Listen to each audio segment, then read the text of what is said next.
क्या बेटियां मायके सिर्फ कुछ लेने ही आती हैं? इस बार न तो माँ ने फोन करके भैया की मेरे घर आने की बात कही और न ही मुझे मायके आने को बोला। यह सब नेहा मन ही मन कुछ ही दिनों में आने वाले भाई दूज त्योहार के बारे में सोच रही थी। यह सब नेहा ने अपनी सास को बताया और कहा, माँ जी, अब की बार मुझे अजीब सा महसूस हो रहा है क्योंकि मेरी शादी को 20 साल हो गए हैं और पिछले 20 साल से मेरी माँ और मेरा भाई मुझे भाई दूज से 1 महीने पहले ही फ़ोन करने लगते हैं और बता देते हैं कि मेरा भाई मेरे पास आएगा या मुझे भाई के पास जाना है। लेकिन अब भाई दूज के कुछ ही दिन बचे हैं और ना ही मम्मी कुछ बता रही है और ना ही भाई। पता नहीं मुझे कैसे भूल गए इस बार। सास ने कहा, कोई बात नहीं बेटा, तुम एक बार खुद जाकर देखाओ कि सब ठीक तो है ना। सास की आज्ञा मिलने भर की देर थी। नेहा अपने पति के साथ मायके आ पहुंची, परंतु इस बार घर के अंदर कदम रखते ही उसे सब कुछ बदला सा महसूस हुआ। पहले जहां उसे देखते ही माँ पिताजी के चेहरे खुशी से खिल उठते थे, इस बार उन पर भी परेशानी की झलक साफ दिखाई दे रही थी। पहले भाभी उसे देखते ही दौड़ी चली आती और प्यार से गले लगा लेती थी, पर इस बार दूर से ही एक हल्की सी मुस्कान दे डाली। भैया भी ज़्यादा खुश नहीं दिखे।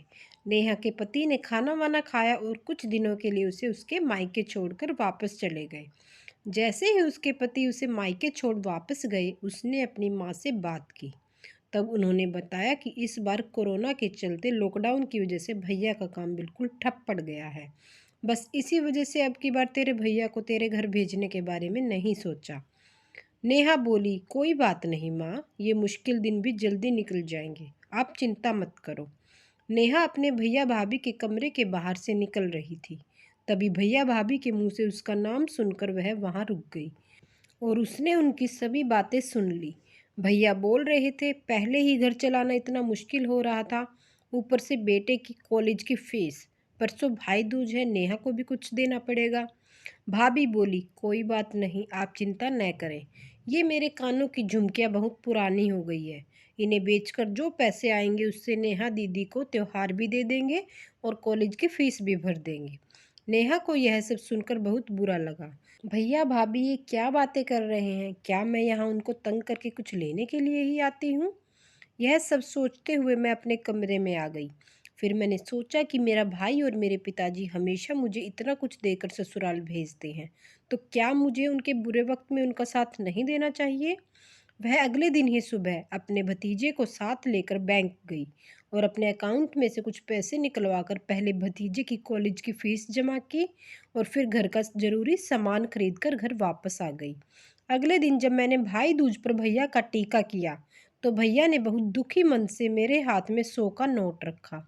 जब मैं मना करने लगी तो भैया बोले, ये तो शगुन है पगली, मना मत करना। नेहा बोली, भैया, बेटियां मायके शगुन के नाम पर कुछ लेने नहीं बल्कि अपने माँ बाप की अच्छी सेहत की कामना करने, भैया भाभी को माँ बाप की सेवा करते देख ढेरों दुआएं देने और बड़े होते भतीजे भतीजियों की नज़र उतारने आती हैं। जितनी बार मायके की दहलीज पार करती हैं, ईश्वर से उस दहलीज की सलामती की दुआएं मांगती हैं। जब मुझे देख माँ पापा के चेहरे पर रौनक आ जाती है, भाभी दौड़कर गले लगाती है, आप लाड लड़ाते हो, मुझे मेरा शगुन मिल जाता है। अगले दिन नेहा ने मायके से विदा लेकर ससुराल जाने के लिए जैसे ही दहलीज के पार कदम रखा कि भैया का फ़ोन बज उठा। उन्हें अपने व्यापार के लिए एक बहुत बड़ा ऑर्डर मिला था। वे सोचने लगे, सचमुच बहन बेटियां मायके कुछ लेने नहीं बल्कि अपनी बेशकीमती दुआएं देने ही आती हैं। जब वे घर की दहलीज पार कर अंदर आती है तो बरकत भी अपने आप भीतर चली आती है। हर बहन बेटी के दिल की तमन्ना होती है कि उसका मायका हमेशा खुशहाल रहे और तरक्की करे। यह सब सोचकर भैया की आंखों से खुशी के आंसू बहने लगे। तो दोस्तों, ऐसे ही वीडियो पाने के लिए चैनल को सब्सक्राइब करना ना भूलें।